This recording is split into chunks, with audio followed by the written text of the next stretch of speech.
কি যে দিনকাল যাচ্ছে, আর ভালোই লাগে না। শুধু রাত যাচ্ছে, দিন আসছে, আর ভালো লাগে না এসব। সারাদিন কাজ করব, তারপরে খাওয়া দাওয়া, এরপর আবার ঘুম। আরে শোভন, তোর মন খারাপ হচ্ছে? মন তো একটু খারাপ। কেন রে, কি হয়েছে? কি আর বলি, আমাদের লাইফে প্রত্যেক দিন একই জিনিস। যে সকালে ঘুম থেকে উঠে কাজে যাও, কাজ থেকে এসে খাও, তারপর আবার ঘুমিয়ে যাও। আমাদের লাইফটা কেমন জানি, তাই না? কেমন আর কি? এটা তো প্রকৃতির নিয়ম। আরে প্রাকৃতিক নিয়ম আর কি। আমার একটা পোস্টও রয়েছে, এমন একটা দুনিয়া হবে যেখানে সব অন্যরকম থাকবে। আরে শোভন, আমার মনে হচ্ছে তুই দিন দিন পাগল হয়ে যাচ্ছিস। আরে তুই কি যে বলিস!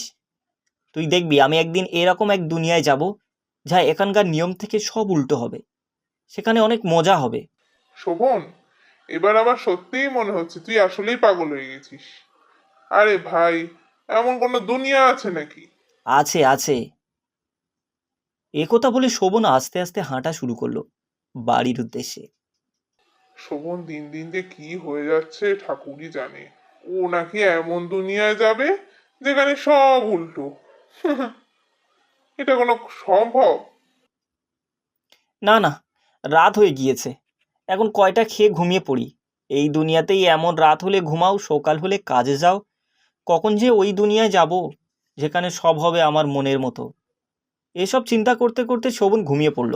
ও শোভন, এখনো কি ঘুমোচ্ছিস নাকি? কে, রোহান?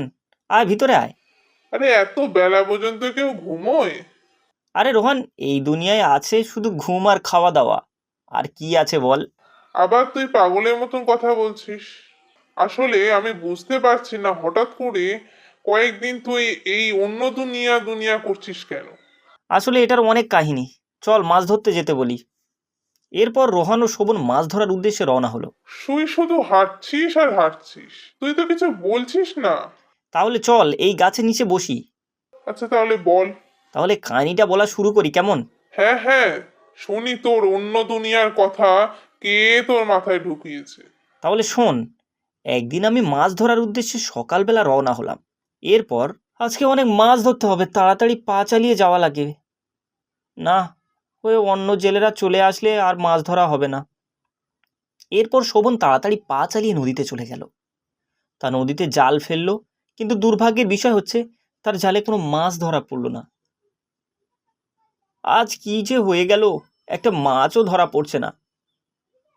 কেন জালে না দেখি ওই নৌকা নিয়ে একটু সামনে যাই, ওইখানে গেলে মাছ পাবো আরো। এরপর শোভন নৌকা নিয়ে মাছ নদীতে চলে গেল। তারপর ওইখানে গিয়ে আবার জাল ফেললো, কিন্তু দুর্ভাগ্যের বিষয় তখনও জালে কোনো মাছ ধরা পড়লো না। আজকেই ভাগ্যটাই যে খারাপ, কোনো মাছ ধরা পড়লো না। এভাবে যদি চলতে থাকে আমরা তো না খেয়ে মারা যাব। এরপর শোভন মুখ ভার করে কোনো মাছ ছাড়াই বাড়ির উদ্দেশ্যে রওনা হলো। হঠাৎ বাড়ি যাওয়ার পথে শোভনের সাথে দেখা হলো এক সন্ন্যাসীর। কি গো বৎস, তোমার মন খারাপ মনে হচ্ছে? হ্যাঁ সন্ন্যাসী বাবা, মনটা একটু খারাপই। সেই সকালে গেলাম মাছ ধরতে, কিন্তু জালেও একটা মাছ ধরা পড়েনি, তাই মনটা একটু খারাপ। বৎস, এই দুনিয়াটাই এরকম। এই দুনিয়াটা কিছুই না।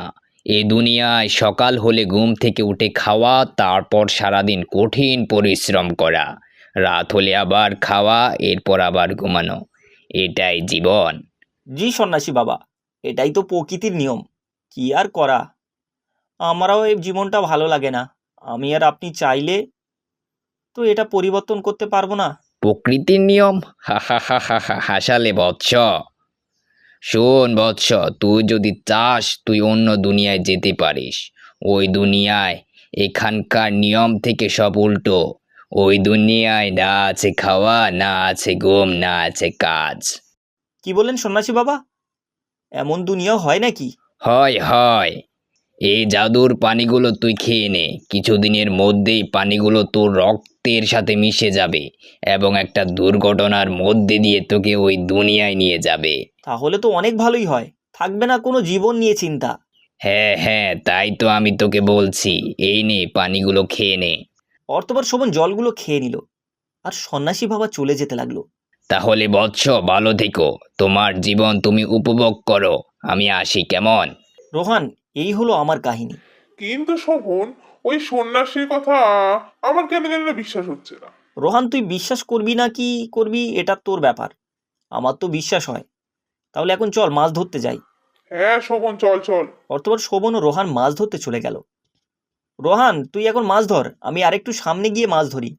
দুজনে আবার এক জায়গায় জাল ফেললে মাছ ধরা পড়বে না। হে শোভন, ঠিক বলেছিস। তাহলে তুই যা ওইদিকে, আমি এখানে জাল ফেলছি। অতঃপর শোভন নৌকা নিয়ে নদীর আরো গভীরে চলে গেল। হ্যাঁ, এখানে তো অনেক মাছ দেখা যাচ্ছে, এখানে জালটা ফেলি। অন্যদিকে আকাশের অবস্থা খারাপ হতে লাগলো। হঠাৎ করে পুরো আকাশ কালো মেঘে ঢেকে গেল।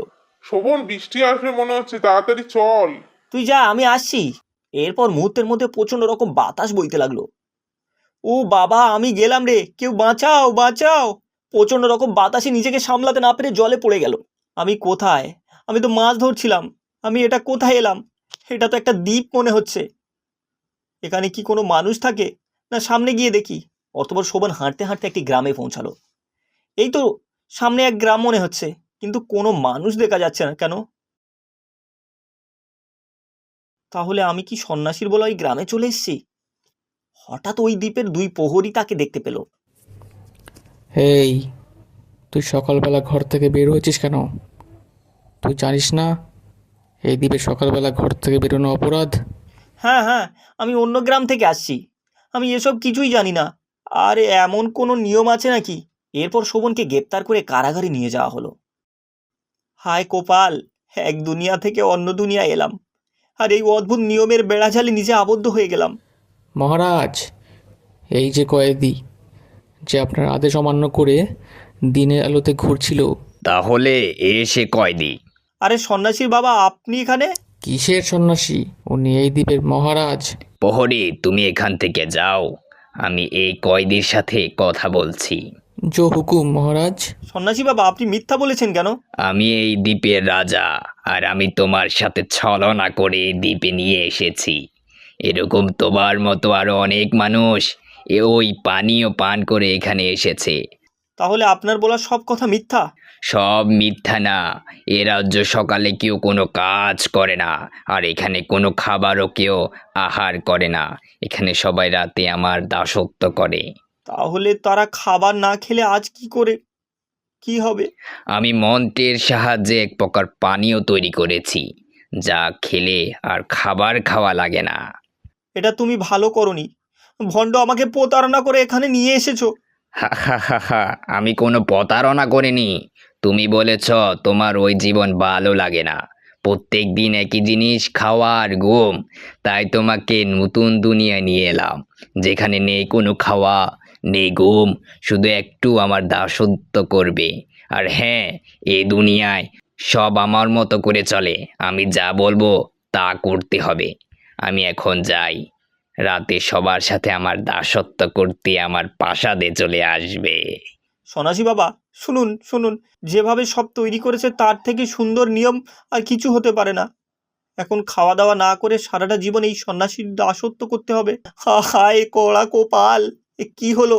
এরপর শোভন ওই সন্ন্যাসীর দাসত্ব করতে লাগলো। সৃষ্টিকর্তার সৃষ্টি সবার চেয়ে উত্তম, তার থেকে সুন্দর প্রাকৃতিক নিয়ম কিছুই হতে পারে না।